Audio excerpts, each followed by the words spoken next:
नमस्कार दोस्तों, आप सबका स्वागत है मेरे चैनल में।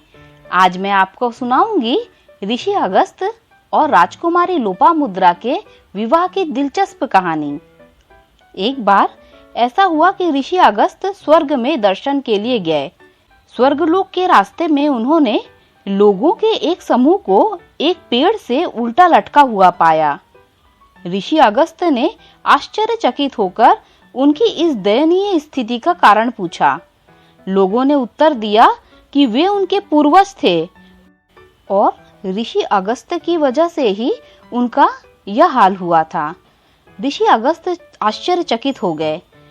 वे ऋषि अगस्त का उल्लेख करते हैं कि चूंकि वे अविवाहित और निसंतान थे, कोई भी ऐसा नहीं था जो उनके बाद उन्हें तर्पण दे सके और इसीलिए वे ऐसी स्थिति में थे।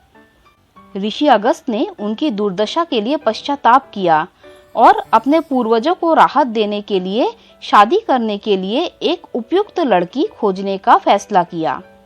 वह विदर्भ के राज्य में पहुंचे और देखा कि राजा एक बच्चे को पैदा करने के लिए यज्ञ कर रहे थे।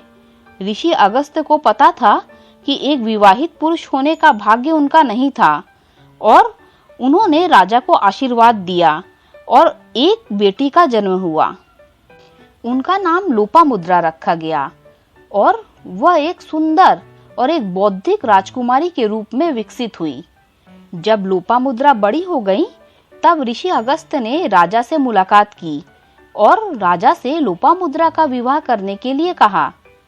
राजा के मन में ऋषि के प्रति पूरा सम्मान था, लेकिन उन्हें इस बात की चिंता थी कि क्या उनकी बेटी, जो एक राजकुमारी थी, एक महल के आरामदायक जीवन को छोड़कर एक तपस्वी के पत्नी बनने के लिए सहमत होंगी। लेकिन बुद्धिमान और कुलीन राजकुमारी ने बिना किसी हिचकिचाहट के विधिवत सहमति व्यक्त की और ऋषि अगस्त से खुशी-खुशी शादी कर ली। लोपामुद्रा को पत्नी के रूप में पाकर महर्षि अगस्त ने कहा, ये तुम्हारे वस्त्र और आभूषण बहुमूल्य हैं, इन्हें उतार दो। तब लोपामुद्रा ने कीमती वस्त्र और आभूषण को उतार दिए और मृग चर्म धारण कर लिए। एक दिन अगस्त मुनि ने ऋतु स्नान से निवृत्त हुई पत्नी लोपामुद्रा को देखा। वह तपस्या के तेज से प्रकाशित हो रही थी। महर्षि ने अपनी पत्नी की सेवा, पवित्रता, इंद्रिय संयम, शोभा और रूप सौंदर्य से प्रसन्न होकर उन्हें समागम के लिए बुलाया। तब लोपामुद्रा बोली, महर्षि, इसमें कोई संदेह नहीं है कि आपने मुझे संतान के लिए ही ग्रहण किया है, परंतु आपके प्रति मेरे हृदय में जो प्रीति है वह भी आपको सफल करनी चाहिए।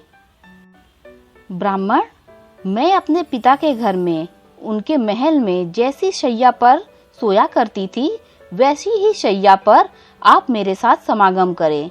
मैं चाहती हूँ कि आप सुंदर हार और आभूषण से विभूषित हों और मैं भी दिव्य अलंकारों से अलंकृत हो। इच्छा अनुसार आपके साथ समागम सुख का अनुभव करूं। अन्यथा मैं यह जीर्ण शीर्ण कपास वस्त्र पहनकर आपके साथ समागम नहीं करूंगी। महर्षि, तपस्वी जनों का यह पवित्र आभूषण किसी प्रकार संभोग आदि के लिए अपवित्र नहीं होना चाहिए। अगस्त मुनि बोले, लोपामुद्रा, तुम्हारे पिता के घर में जैसे धन वैभव हैं, वे न तो तुम्हारे पास हैं और न ही मेरे पास। लोपामुद्रा बोली, तपोधन, इस जीव जगत में जो कुछ भी धन है वह सब क्षण भर में आप अपनी तपस्या के प्रभाव से जुटा लेने में समर्थ हैं। ऋषि अगस्त बोले, प्रिय, तुम्हारा कथन ठीक है, परंतु ऐसा करने से तपस्या का क्षय होगा। मुझे ऐसा कोई उपाय बताओ जिससे मेरी तपस्या क्षीण न हो। लोपामुद्रा बोली, तपोधन, मेरे ऋतुकाल में थोड़ा ही समय शेष है। मैं जैसे बता चुकी हूँ, उसके सिवा और किसी तरह आपसे समागम नहीं करना चाहती। साथ ही मेरी यह भी इच्छा नहीं है कि किसी प्रकार से आपके धर्म का लोप हो। इस प्रकार अपने तप और धर्म की रक्षा करते हुए जिस तरह संभव हो उसी तरह आप मेरी इच्छा पूर्ण करें। ऋषि अगस्त बोले, यदि तुमने अपनी बुद्धि से यही मनोरथ पाने का निश्चय कर लिया है तो मैं धन लाने के लिए जाता हूँ। तुम यहीं रहकर इच्छा अनुसार धर्माचरण करो। महर्षि अगस्त तब राजा इत्वल के पास गए और सारी बात बता दी। तब राजा इत्वल ने ढेर सारी धन संपत्ति महर्षि अगस्त को दान में दी। दान में मिली वस्तुओं को देखकर लोपामुद्रा बहुत खुश हुई और अगस्त ऋषि से समागम किया। अगस्त ऋषि और लोपामुद्रा की 2 संतानें हुईं, जिसमें एक का नाम भृंगी ऋषि था और दूसरे का नाम अच्युता था।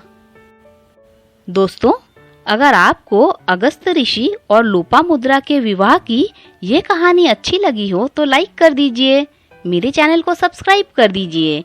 जब आप मेरे चैनल को सब्सक्राइब करें तो बेल का आइकन भी प्रेस कर दीजिए, जिससे मेरी आने वाली सारी कहानी आप तक सबसे पहले पहुंच जाएगी।